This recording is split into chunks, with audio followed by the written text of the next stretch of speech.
Qui a passé son temps à faire ses preuves. Notre invité du jour est un homme multidimensionnel. C'est inimaginable aujourd'hui. Je vous présente Christine Kamchouan.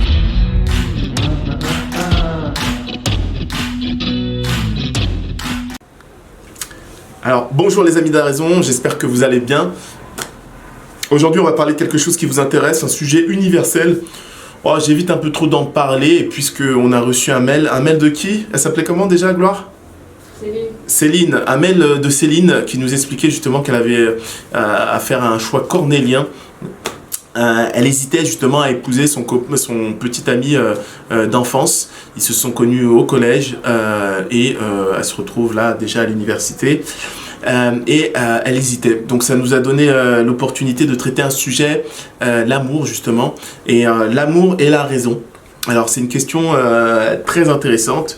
Gloire, j'avais une question pour toi. D'après toi, l'organe de l'amour se situe où? Dans le cœur. Le cœur. Nargis? Je dirais dans le cœur. Ok. Moi, je vais paraître un peu bizarre. On m'a déjà posé la question. Une de mes amies sophrologues m'a posé la question.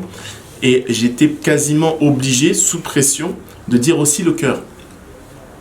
Mais la vérité, c'est que moi, tout se passe dans ma tête. Et c'est vrai que c'est un fonctionnement un peu différent entre les hommes et les femmes.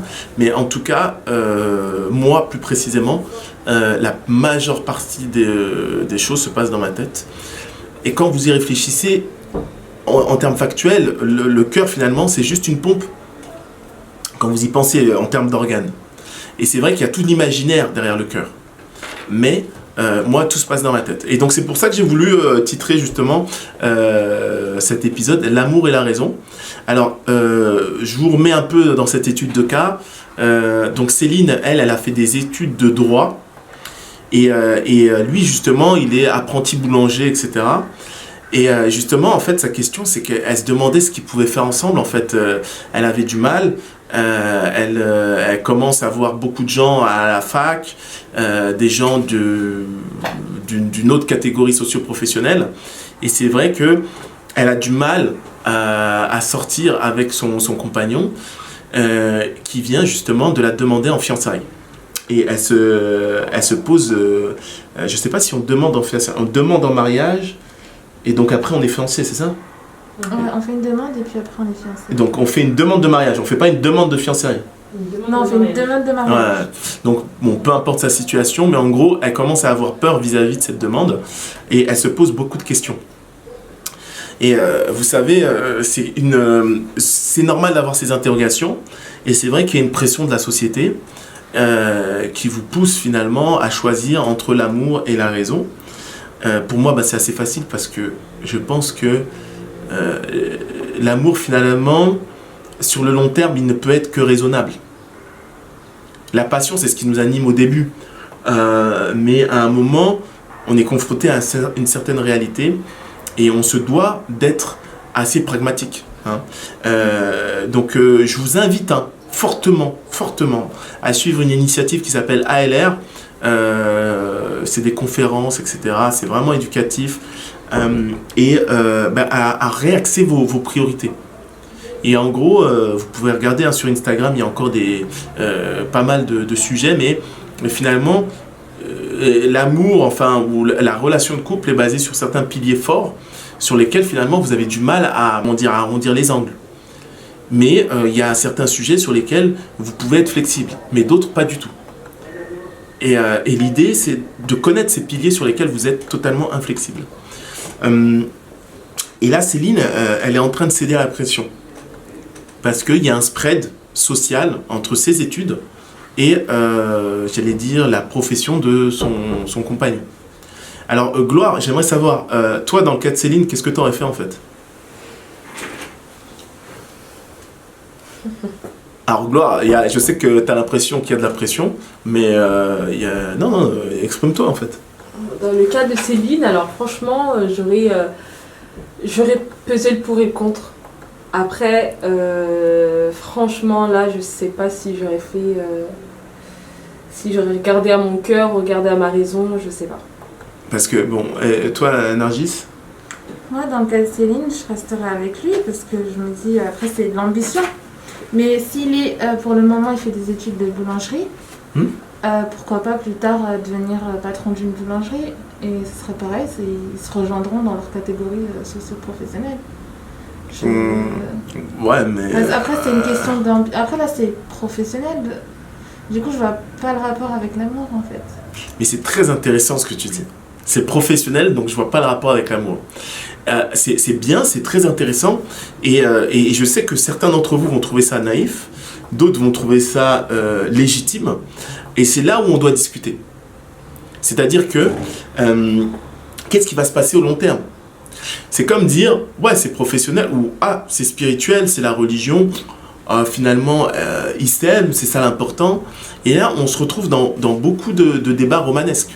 C'est-à-dire que si on remplaçait la différence de catégorie socio-professionnelle par une différence de religion, qu'est-ce que tu me dirais, Nargis?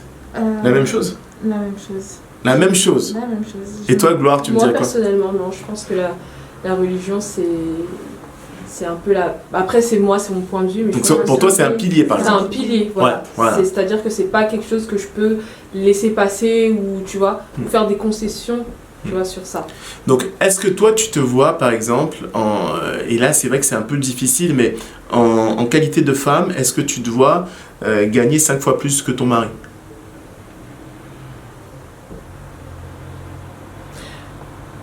Gagner 5 fois plus que mon mari. Ouais, en gagner tant que...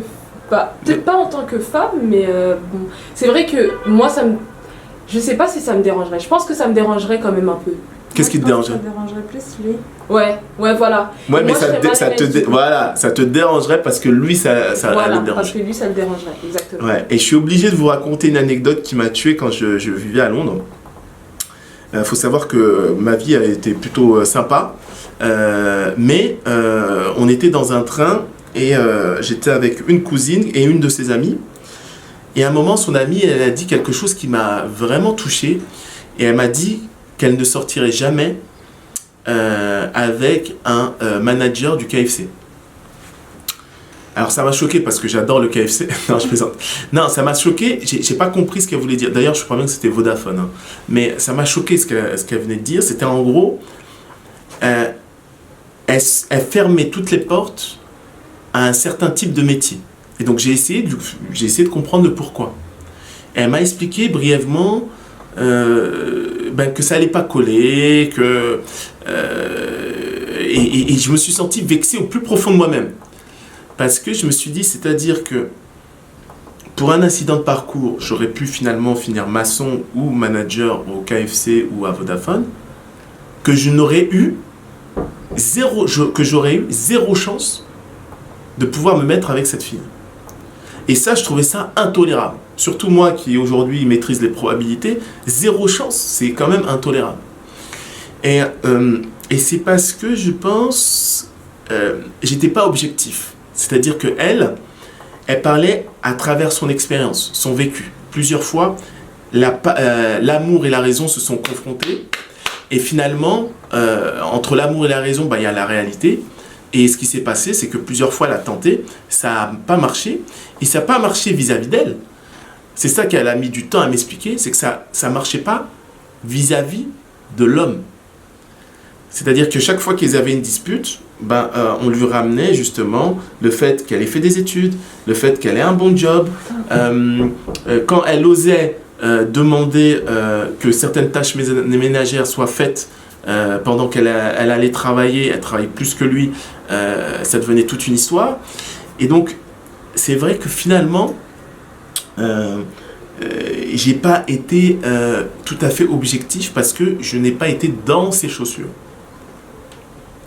Et donc je dirais qu'à un moment, Céline, il va falloir objectivement te construire et te séparer de ton histoire. C'est-à-dire que moi, mon histoire a fait que je trouvais ça quand même assez difficile d'avoir zéro chance.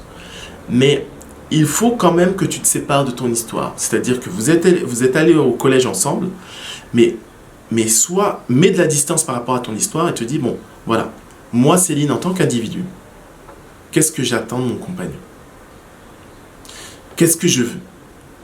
Et je pense que tous les couples que ce soit homme et femme, on recherche un épanouissement en fait. Une sensation de légèreté. C'est-à-dire que quand on est en présence de sa moitié, on veut se sentir en paix, on se veut sentir soulagé, on veut se sentir porté aussi. Et quand je dis porté, c'est dans les deux sens. Parce que je sais qu'il y a des fois, certaines personnes, je veux une femme indépendante qui puisse travailler pour moi. Ou je veux un homme qui est riche pour... Non, non. Cette volonté de s'élever ensemble. Avoir cette capacité à s'épanouir individuellement, mais à grandir ensemble. Et ça c'est cette magie, cette alchimie, c'est ça qu'on recherche tous. Et elle est basée finalement sur certains piliers. Et ces piliers, quand vous êtes ensemble, on ne peut pas essayer de vous casser un de ces piliers. Sinon, il y aura de la frustration, il y aura de la gêne, et au long terme, ça ne va pas durer. Donc Céline, le seul conseil que je pourrais te donner, tu pourrais te faire accompagner, on a une liste de conseillers qui peuvent t'aider, mais le fait que tu te poses ces questions, c'est pas anodin. Et je pense que tu dois vraiment prendre de la distance et analyser la situation. D'accord ? Est-ce que finalement, aujourd'hui, je me sens bien dans ma relation ? Est-ce qu'il m'apporte ce que j'attends ? Est-ce que je lui apporte ce qu'il attend ? Et est-ce que vous pouvez vraiment grandir ensemble sans avoir cette petite frustration que tu ressens déjà en fait.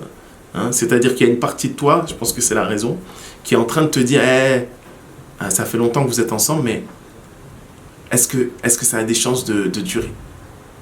Voilà, d'accord ? Et en tout cas, bon courage. N'hésite pas à nous contacter, j'aimerais bien avoir un suivi de ta situation. Et puis, entre-temps, prends soin de ta conscience. Prenez tous soin de votre conscience. À bientôt.